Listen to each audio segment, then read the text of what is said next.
Picture this, okay? Your kid walks through the door after school. They don't have a torn shirt, there's no scraped knee, and their backpack is perfectly intact. Honestly, nothing looks damaged.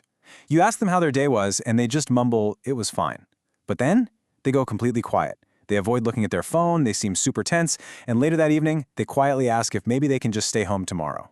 Welcome to This Explainer. Today we're talking about a deeply worrying family experience that so many of us face, but honestly struggle to identify. We're diving into the silent, invisible harm of non-physical bullying. When we see our kids distressed like that, our protective parent instincts kick in immediately, right? And we usually ask one very specific question. Did anyone physically hurt you? Now, asking this classic question is completely understandable. As adults, physical aggression is just so much easier for us to see, to describe, and to prove.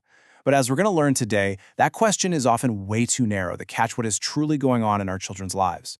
And this really illustrates exactly what we're up against. We're practically wired to look for the obvious stuff, the torn shirts, the scraped knees, the bruises. We want visible proof. But the reality of modern invisible harm is completely different. We're talking about repeated deliberate exclusion, rumor spreading, being suddenly kicked out of group chats, or just being the target of humiliating jokes. Listen, bullying absolutely does not need to leave a physical mark to create intense fear, deep isolation, or a profound loss of belonging. The harm is happening through words, through weaponized relationships, and through digital isolation without anyone ever laying a single finger on your child. So here is our roadmap for today's explainer. 1. The invisible harm. 2. 7 common parent mistakes. 3. The 4-part reality check. And 4. Our 48-hour and 7-day action plans. All right, let's jump right into part 1, the invisible harm. Bullying isn't just getting shoved in the hallway anymore. Both the CDC and StopBullying.gov officially recognize verbal, relational, social, and electronic forms of bullying. But I want you to notice the key ingredients here. It involves a power difference and repetition, or at least the likelihood of repetition. And power doesn't just mean physical size. Power can be popularity, it can be having control of a group chat, or holding on to private information about someone. When you combine that kind of power with a pattern of behavior, a seemingly harmless joke suddenly turns into a systematic attack that literally harms a child's safe access to their daily life. Moving on to part 2, 7 common parent mistakes. It is so incredibly easy to misstep when we are desperate to protect our kids. With absolutely zero judgment, let's walk through some common parent traps. Mistake number 1 is that expectation of physical proof. You know, if no one touched you, it's not bullying. We mistakenly rank physical aggression as real and words as just minor. But everyday school spaces become completely terrifying if a kid is called a degrading nickname every single day. Mistake 2 is looking only for tears. We just assume if they aren't crying, they're fine. But kids might laugh nervously to hide their intense pain or just become totally withdrawn. Mistake 3 is the opposite extreme, calling every single missed invitation bullying. Kids are allowed to choose their friends, and while missing out definitely hurts, healthy boundaries are completely normal. And mistake 7, blaming the child. Saying things like, "You just need a thicker skin," or "learn to fit in." Let me be clear, a child should absolutely never have to change their personality to deserve basic safety. Now, when we jump into action mode, we often make mistake number 4, demanding perfect proof. Well, I can't do anything unless you show me a message. Waiting for absolutely perfect, undeniable evidence just keeps our kids in harm's way for so much longer. And mistake 6, oh wow, this is a big one, removing their phone as your very first solution.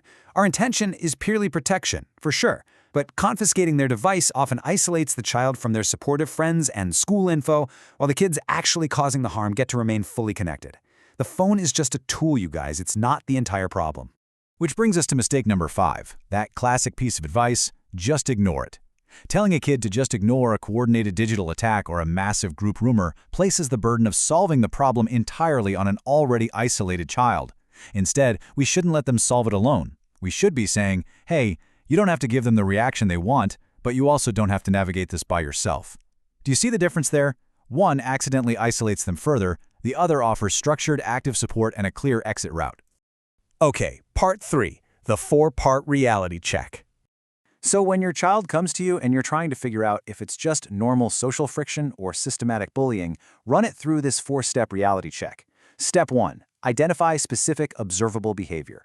Try to replace broad labels with actual actions. Was it name-calling? Was it impersonation online? Step 2. Assess the power difference. Is it an entire group against one kid?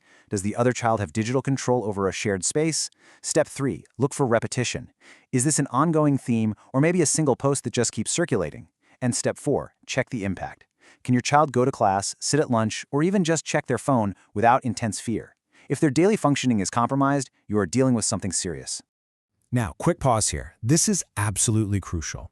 While our 4-step check is fantastic for navigating typical non-physical bullying, if you ever see severe red flags, credible threats, extortion, weapon concerns, or any signs at all that your child might harm themselves, you bypass those standard steps immediately. In the US, you can contact 988 for mental health crises, or just use emergency services for immediate danger. Safety absolutely always comes first.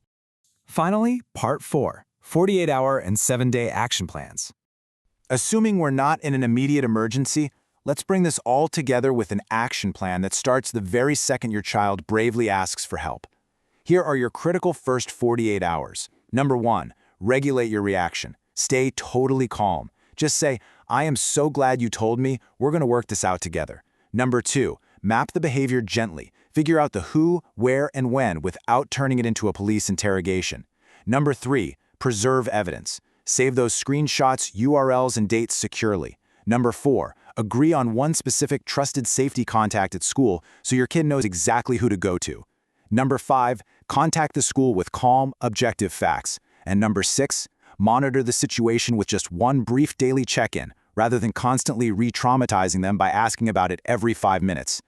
When you do contact the school, here is how you do it effectively. Focus purely on patterns and safety. Ask for increased adult awareness in the very specific settings where the bullying is happening, maybe the bus or a certain hallway.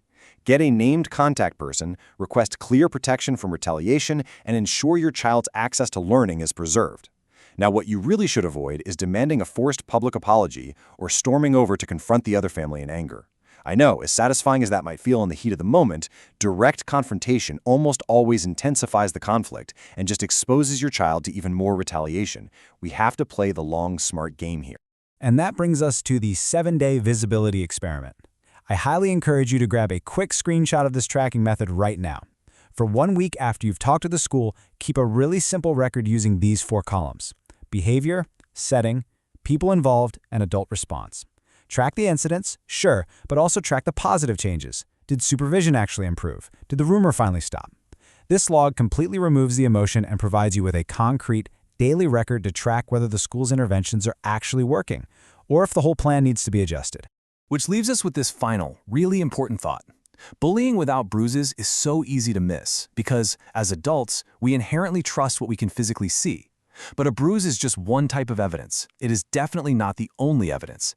If we expand our vision to see the invisible harm happening through digital exclusion, rumor spreading, and relational aggression, if we stop waiting for a physical mark to appear before taking action, how much sooner could we step in? How much sooner could we actually help them heal?